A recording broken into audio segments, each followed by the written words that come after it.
नमस्कार, मैं हूं आपके साथ राहुल ओझा और आप देख रहे हैं चुनाव से जुड़ा सबसे पहला चुनावी बुलेटिन। चुनाव की चाल तो समझिए। लोकसभा चुनाव में तीसरे चरण का प्रचार तेज हो चुका है। रैलियों और रोड शो के जरिए वोटर्स तक नेता अपनी बात पहुंचा रहे हैं। इसके लिए मुद्दों के आधार पर एक दूसरे की घेराबंदी हो रही है, यानी चुनावी चाल तूफानी गति से चली जा रही है। बीजेपी चाल चल रही है, कांग्रेस चाल चल रही है, तो क्षेत्रीय दल भी चाल से कमाल करने की जुगत में है। हमारी नजर चुनाव की हर एक चाल पर है, तो चुनाव से जुड़ी हर एक खबर को दिखाएंगे, खबर के अंदर की एक एक चाल को समझाएंगे। बस देखते रहिए देश का सबसे पहला समझाने वाला बुलेटिन, चुनाव की चाल तो समझिए।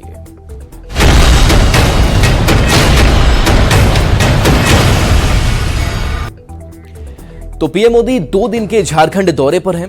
पीएम मोदी रांची में रोड शो किया।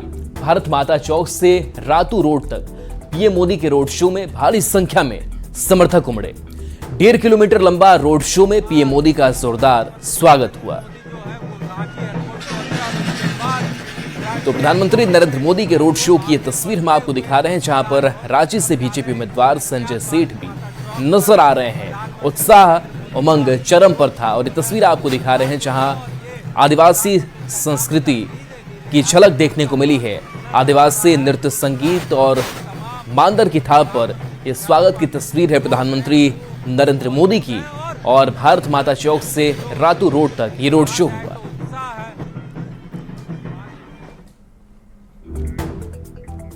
तो झारखंड दौरे पर पहुंचे प्रधानमंत्री नरेंद्र मोदी ने चाईबासा में जनसभा भी की। सभा में लोगों का हुजूम उमड़ा था। वहीं मंच से प्रधानमंत्री ने संबोधित करते हुए कांग्रेस और जेएमएम पर जमकर निशाना साधा। ये रिपोर्ट आपको दिखाते हैं।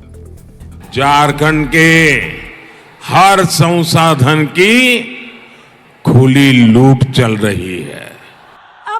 ये प्रधानमंत्री नरेंद्र मोदी की चुनावी हुंकार है। ये पीएम का विपक्ष पर करारा प्रहार है। भारत माता के जब तक मोदी जिंदा है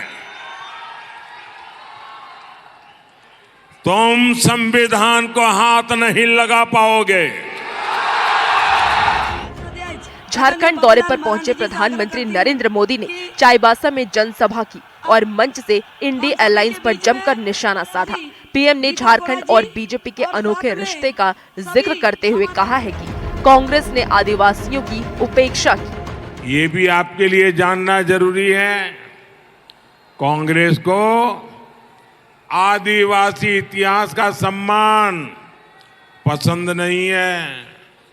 वो आप जनजातीय समाज के लोगों को आगे नहीं बढ़ने देना चाहते। पीएम के निशाने पर जेएमएम भी रही। शराब घोटाला, अवैध खनन और जमीन घोटाले जैसे मुद्दे को उठाकर प्रधानमंत्री ने आक्रामक तरीके से प्रदेश सरकार को आड़े हाथ लिया। जेएमएम और कांग्रेस इसे अपनी जागीर समझते हैं, तभी तो झारखंड के हर संसाधन की खुली लूट चल रही है। इन दिनों देश की सियासत में संविधान और आरक्षण का मुद्दा गर्म है। ऐसे में प्रधानमंत्री ने चाईबासा की धरती से 2 टूक कहा है कि जब तक मोदी जिंदा है कोई संविधान को हाथ नहीं लगा सकता। आरक्षण को लेकर भी विपक्ष पर प्रधानमंत्री ने वार किया।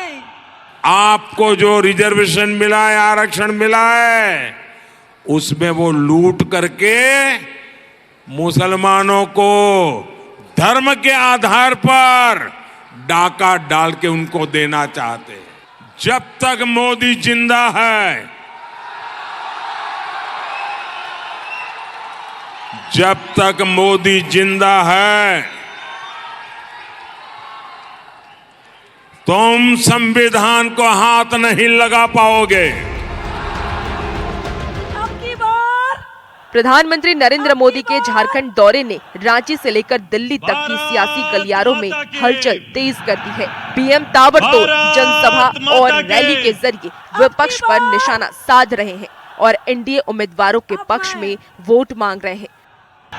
हालांकि पीएम के दौरे का चुनावी नतीजों पर कितना असर पड़ता है, ये तो आने वाला वक्त ही बताएगा। Bureau report, news 18। अब झारखंड की धरती से पीएम के हुंकार को समझते हैं। प्रधानमंत्री मोदी 2 दिन के झारखंड दौरे पर हैं। पहले चाईबासा में बड़ी जनसभा की। गीता कोड़ा के पक्ष में लोगों से पीएम ने वोट मांगा। झारखंड को लूटने का आरोप विपक्षी दलों पर लगा दिया। नाम लिए बगैर हेमंत सोरेन पर पीएम ने निशाना साधा। पीएम ने इंडी गठबंधन पर जोरदार प्रहार किया। बिहार को लूटने वाले झारखंड में वोट मांग रहे हैं, ये प्रधानमंत्री नरेंद्र मोदी ने कहा। नाम लिए बगैर लालू परिवार आरजेडी पर भी निशाना साधा। भ्रष्टाचार से कोई समझौता नहीं करने का पीएम ने संकल्प दोहराया। लोगों से मजबूत सरकार बनाने की अपील की। झारखंड में 13 मई को पहले चरण का मतदान होना है, जिसमें सिंहभूम, खूंटी, लोहरदगा और पलामू सीट पर वोटिंग होनी है। 13 मई को देश में चौथे चरण का मतदान होगा। प्रधानमंत्री अभी से बिहार के साथ ही झारखंड पर नजर बनाए हुए हैं। तो पीएम मोदी के धुआंधार प्रचार से विरोधियों में अब खलबली मची हुई नजर आ रही है। चलिए बढ़ेंगे आगे। राहुल गांधी ने आज यूपी की रायबरेली सीट से नामांकन का पर्चा दाखिल किया। इसके साथ ही पिछले कुछ दिनों से चल रहा सस्पेंस भी खत्म हो गया है। वैसे राहुल गांधी की वायनाड के अलावा अमेठी सीट से लड़ने की चर्चा थी, पर रायबरेली सीट को राहुल के लिए सुरक्षित मानते हुए कांग्रेस ने यहां से राहुल गांधी को मैदान में उतारा है। पीएम मोदी से लेकर तमाम बीजेपी नेता राहुल गांधी पर तंज कस रहे हैं।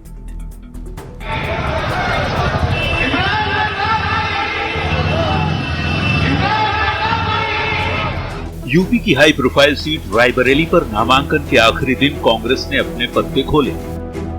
सस्पेंस खत्म करते हुए कांग्रेस ने रायबरेली सीट से राहुल गांधी के नाम का ऐलान कर दिया।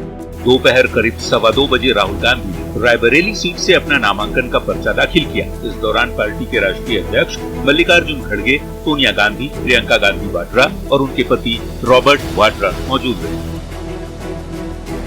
राहुल गांधी के रायबरेली सीट से नामांकन दाखिल किए जाने पर पीएम मोदी ने तंज कसा। पश्चिम बंगाल के दुर्गापुर में चुनावी सभा को संबोधित करते हुए पीएम ने कहा कि वायनाड में हार के डर के चलते राहुल रायबरेली से चुनाव लड़ रहे हैं। शाहजादे वायनाड में हारने वाले हैं और हार के डर से जैसे ही वायनाड में मतदान समाप्त होगा वो दूसरी सीट खोजने लग जाएंगे।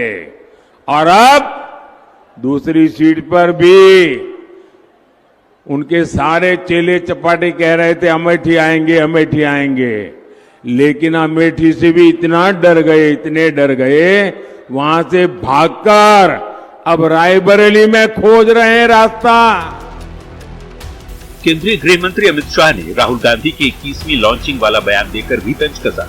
तो स्मृति ईरानी ने कहा, गांधी परिवार का अमेठी से भागना उनका डर बता रहा है। सोनिया जी 20 बार लॉन्च कर चुकी है, मगर लॉन्चिंग इनकी सफल नहीं हुई है। और आज 21वीं बार फिर से अमेठी से भागकर रायबरेली में पर्चा डाला। आप रायबरेली से प्रचंड बहुमत से हारने जा रहे हैं। मेरी बात लिख मेहमानों का स्वागत है। हम लोग अतिथियों के स्वागत में कोई कसर छोड़ेंगे नहीं।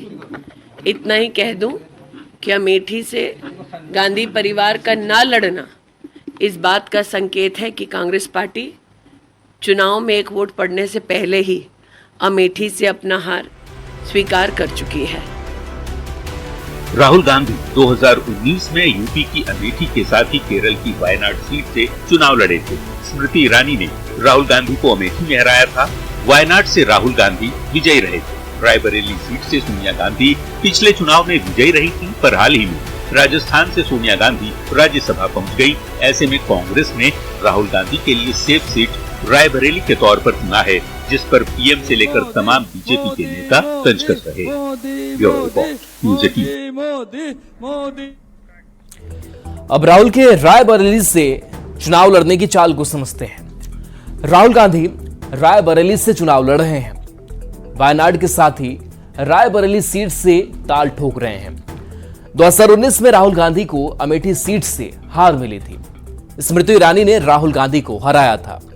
2019 में अमेठी के साथ केरल के वायनाड से भी चुनाव उन्होंने लड़ा था। 2019 में रायबरेली से सोनिया गांधी विजयी रही थी और इसी साल सोनिया राजस्थान से राज्यसभा पहुंच गई। राहुल के अमेठी से चुनाव लड़ने की चर्चा तेज थी।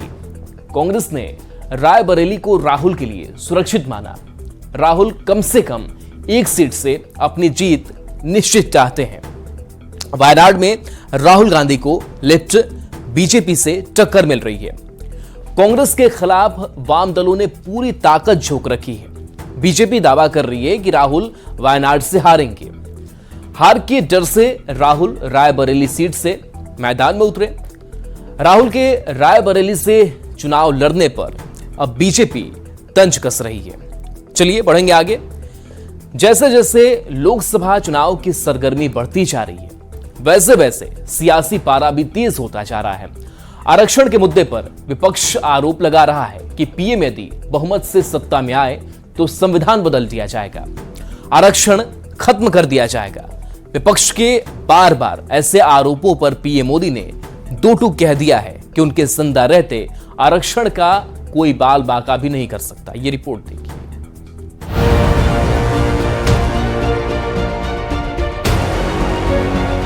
झूठ बोलो, जोर से बोलो और बार बार बोलो। कर्पूरी जी को ये भारत रत्न तो दे रहे हैं, लेकिन उनके विचार का विरोध कर रहे हैं। हमने कभी रिजर्वेशन को समाप्त करने का अटेम्प्ट नहीं किया।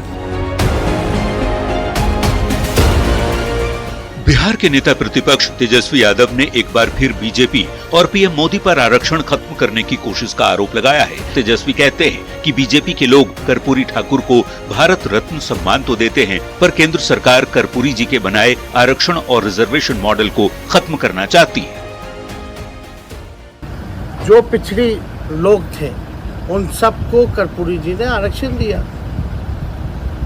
और कर्पूरी जी को ये भारत रत्न तो दे रहे हैं, लेकिन उनके विचार का विरोध कर रहे हैं। इसमें तो माननीय मुख्यमंत्री जी जनता दल यूनाइटेड के लोगों को बोलना चाहिए कि प्रधानमंत्री सही कह रहे हैं या गलत कह रहे हैं। प्रधानमंत्री नरेंद्र मोदी अपनी चुनावी सभा में ये साफ संदेश कांग्रेस सहित तमाम विपक्षी दलों के नेताओं को दे रहे हैं कि उनके जिंदा रहते कोई भी आरक्षण का बाल बांका नहीं कर सकता। जब तक मोदी जिंदा है, मैं दलितों का आरक्षण, आदिवासियों का आरक्षण, ओबीसी का आरक्षण, मुसलमानों को धर्म के आधार पर नहीं देने दूंगा, नहीं देने दूंगा, नहीं देने दूंगा। देश के गृह मंत्री अमित शाह ने भी न्यूज 18 के एक्सक्लूसिव इंटरव्यू में संविधान बदलने के आरोपों पर विरोधियों को दो टूक जवाब दिया है और राहुल गांधी पर झूठ बोलने का आरोप लगाया है। हमने कभी रिजर्वेशन को समाप्त करने का अटेम्प्ट नहीं किया। हमने ये बहुमत का उपयोग धारा 370 हटाने में किया, ट्रिपल तलाक समाप्त करने में किया, यूसीसी लाने में किया, अंग्रेजों के कानून बदलने में किया, कश्मीर के अंदर शांति करने में किया। हमारे पास 10 साल से अधिकार है। राहुल गांधी का एक रूल है, झूठ बोलो, जोर से बोलो और बार बार बोलो। जैसे जैसे लोकसभा चुनाव एक एक फेज पार कर रहा है, वैसे वैसे विपक्षी नेता सरकार पर प्रहार कर रहे हैं। संविधान के साथ ही आरक्षण खत्म किए जाने की बातें हो रही है, तो मोर्चा देश के दो सबसे ताकतवर नेताओं ने संभाला है। पहले पीएम मोदी, फिर अमित शाह ने विरोधियों को खरी खरी सुना दी है कि विपक्ष झूठ बोलना बंद करे। Bureau report, news 18। और चलिए ब्रेक का वक्त हो चला है, जल्द वापस आते हैं।